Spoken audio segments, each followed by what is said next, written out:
Достар, бәріне сәлем. Бүгін біздер көңіл тоқының күйін үйренуді жалғастырамыз. Өткен сабақта мен сіздерге бірінші және екінші бөлімін үйреткенмін. Бүгін сіздерге үшінші және де төртінші бөлімін үйрететін боламын. Так, мен ең алдымен сіздерге бірінші, екінші бөлім ойнап берейін. Басынан бастап.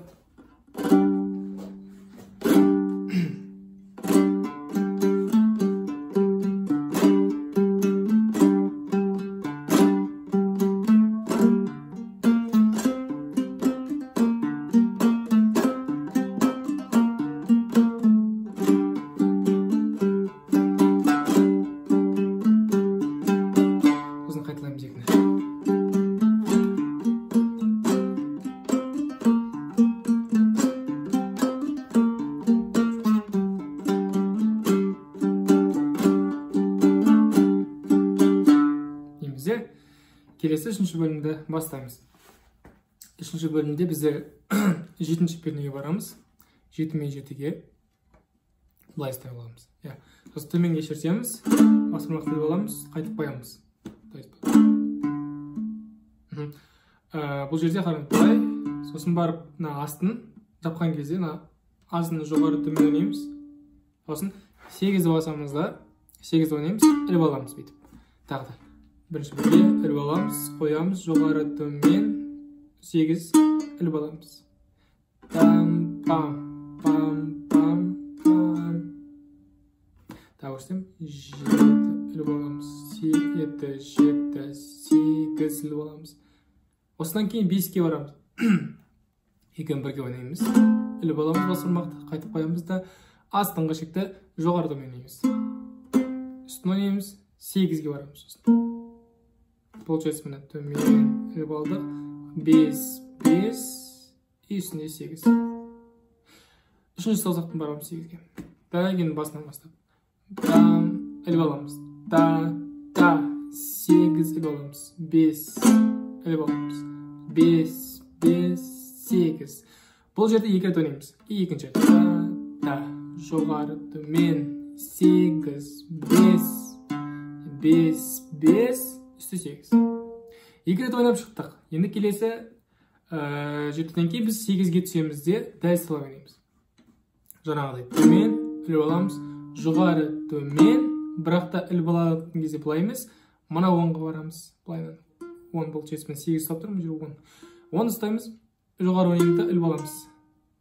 Сосын мына жақта 7-ні басамыз, төмен іліп аламыз, сосын 7, 7, үстінде 4-ні саусақпен 10-ды басамыз. Тағы өтесем, 8 іліп аламыз, 8, 8, 10 іліп аламыз, 7 іліп аламыз, жоғары төмен астыңғы шек, үстіңгі шекте 10. Бұл жерде 2 рет ойнаймыз. Тағы екеуін көрсетейін. 8, жоғары төмен 10, 7, жоғары төмен үстінде 10. Екінші рет. Жоғары төмен 10, 7. Енді 7-мен бірге қосып көрсетем. 7. Жоғары төмен 8, 5. Жоғары төмен 8. Екінші рет. Жоғары төмен 8, 5. Жоғары төмен 8. Енді 8-ге түсеміз. Жоғары төмен 10, 7. Жоғары төмен. Екінші рет.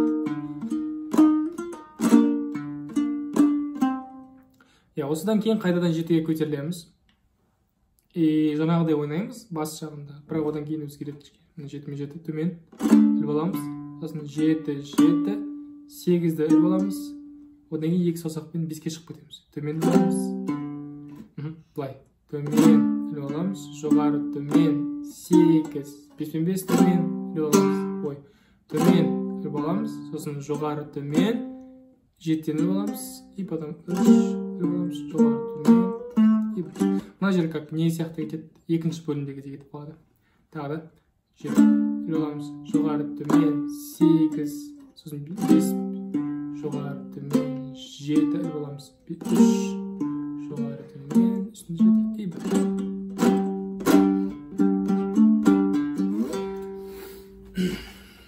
Тағы да 7 демесем.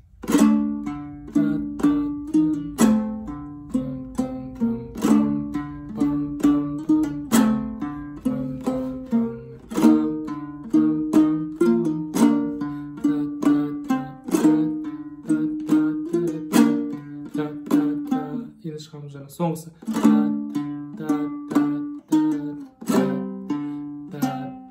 жеті, үш, жоғары төмен, жеті үстінде, бірінші бөлімді оқимыз.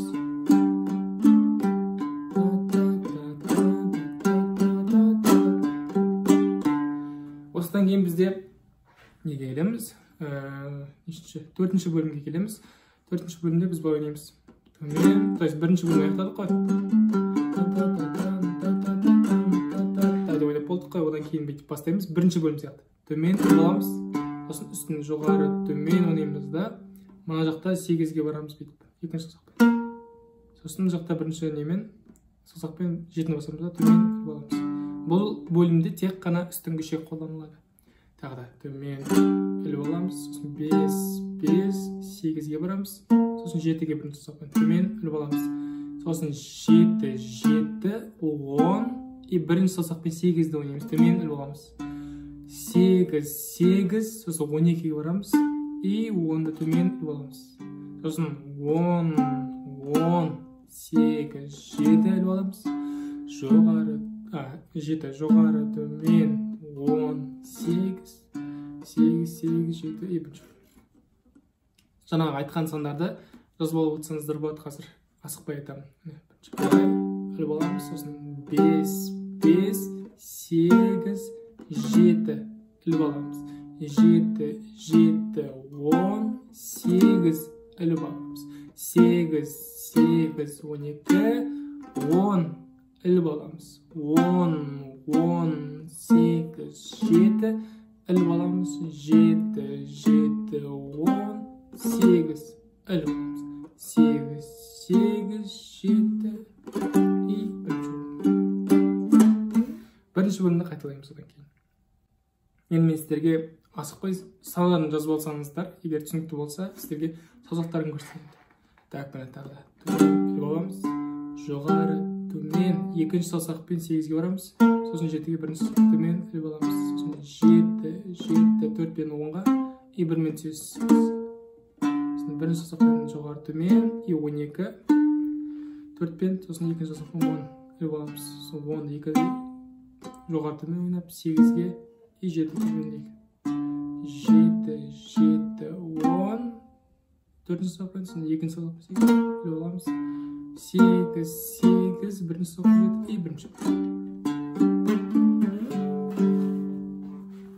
Так, енді барлығын қосам. Бірінші, екінші, үшінші, төртінші бөлімде.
Келесі 5-ші және де 6-ші бөлімдерді үйренетін боламыз келесі сабақта.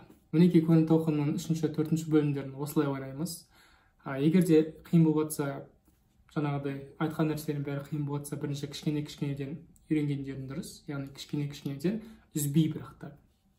Яғни бір кішкене бөлікті алып, қайталап күштетіп шығарып алып, екінші бөлікті алып, қайталап шығарып алып, сөйтіп барлық толық нені бөлімді, 3-ші бөлімді мысалы шығарып аламыз, сосын 4-ші бөлімді дәл солай асықпай отырып шығарып алыңыздар.